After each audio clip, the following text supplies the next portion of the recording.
जैसे कि हमने लास्ट एपिसोड में देखा था कि रीता छत से जुन्हो को देखती है। जब वो नीचे आती है तो वहाँ जुन्हो नहीं होता है। वो उससे मिलने के लिए घर जाती है उसके, जहाँ वो मेडिसिन देखती है जो नीचे गिरा हुआ होता है। वो वहाँ जुन्हो को बेहोश देखती है जो उसे उठाने की कोशिश करती है। तब जुन्हो को थोड़ा होश आता है। वो उससे पूछती है कि तुम ठीक हो, तुमने इतनी सारी गोलियां क्यों खाई है। पर जुन्हो रिप्लाई देता है, इतनी सारी दवा खाने के बाद भी मेरे दिल में इतना दर्द हो रहा है। रीता जुन्हो को बेड में लिटा देती है। वो उसे आराम करने को कहती है और उसके लिए खाना बनाने के लिए किचन जाती है। फिर उसके लिए कुछ बनाकर लाती है तो दोहा उससे कहता है कि तुम मेरी मदद क्यों कर रहे हो।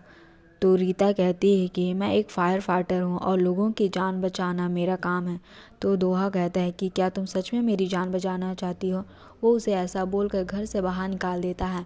रीता जुन्हो से बहुत गुस्सा हो जाती। वो सोचती है कि मैं तो सिर्फ उसकी मदद कर रही हूँ, इसे अचानक से क्या हो जाता है, इसने मुझे घर से बाहर क्यों निकाल दिया।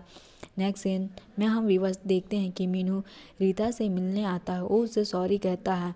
वो कहता है कि ये सब मेरी ही गलती है, मैंने जुनू की अच्छी से देखभाल नहीं की इसलिए उसकी हालत ऐसी हो गई है। पर रीता उसे प्रेज़ करती है। वो उससे कहती है कि आपने जुनू की बहुत अच्छी से देखभाल की है। मीना रीतू को थैंक यू बोलता है उसके लिए, उसके भाई जुनू का ध्यान रखने के लिए।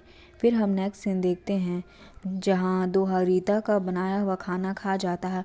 वो सोचता है कि रीता मेरी इतनी मदद क्यों कर रही है, वह मुझे जानती है पर उसे अपना पास्ट लाइफ क्यों याद नहीं।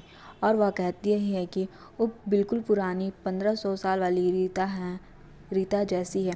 तभी उसका मैनेजर वहाँ आता है जो उससे पूछता है कि रीता तुम्हारी गर्लफ्रेंड थी क्या, इसलिए तुम रीता में इतना इंटरेस्ट ले रहे हो। पर जुनू मना कर देता है।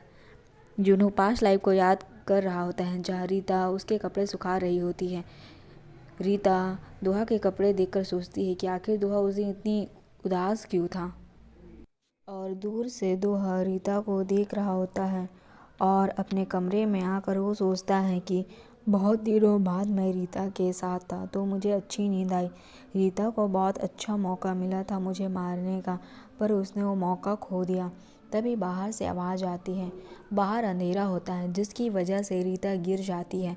तभी दोहा वहाँ रोशनी कर देता है कमरे से। रीता ये सब नोटिस कर रही होती है और वहाँ से चली जाती है। और फिर रीता देखती है कि एक सर्वेंट स्मोक बर्नर ले जा रहा होता है जिसे सोने में मदद मिलती है। रीता सर्वेंट से इस बारे में पूछती है तो सर्वेंट उसे दोहा के बारे में बताता है कि उन्हें सोने में दिक्कत होती है, इसलिए रीता सर्वेंट को कुछ बूटियाँ देती हैं जिससे नींद आसानी से आ जाती है। सर्वेंट दोहा को इस बारे में बताता है। फिर नेक्स्ट डे रीता दोहा के लिए खाना लेकर जाती है तो सर्वेंट बताता है कि दोहा जंग में गया है। रीता ये सब सुनकर चिंतित हो जाती है, वो उसका इंतज़ार करती है। और फिर हम देखते हैं कि दोहा युद्ध से वापस आ रहा होता है। वो खून से लथपथ होता है। वो अपने सामने रीता को देखता है पर वो उसे बिना कुछ कहे वहाँ से अपने पिता के पास चला जाता है। उसका पिता उसे शाबाशी देता है आज के लिए। दोहा उसके बाद वहाँ से चला जाता है। कुछ देर बाद वहाँ एक सिपाही आता है जो उसे रीता के बारे में बताता है कि वो गया के जनरल की बेटी है। फिर सीन शिफ्ट होता है। हम वहाँ रीता और दोहा को देखते हैं जो रीता से कहता है कि कल तुमने मेरी चिंता की थी। पर रीता इसको सुनकर कहती कि हाँ, पर चिंता मुझे इस बात की थी कि कहीं तुम्हें कोई और ना मार दे, क्योंकि मैं तुम्हें मारना चाहती हूँ। दोहा पूछता है कि मेरे मरने के बाद तुम क्या करोगी। तो रीता कहती है कि मुझे मुझे तुम्हें मारना एकमात्र उद्देश्य है।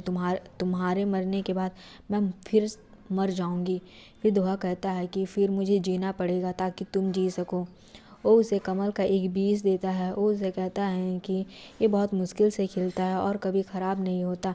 पर रीता इस बात को मानने से इनकार करती है कि और बोलती है कि दुनिया में ऐसी कोई चीज़ नहीं है कि जो ख़राब ना होती हो। तो दोहा कहता है कि ठीक है, तुम्हें इसे बोना है और 1000 साल तक जीना है और देखना है कि ये ख़राब होता है कि नहीं। तो रीता कहती है कि अगर तुम्हें शर्त जीतना है तो तुम्हें भी 1000 साल तक जीना होगा।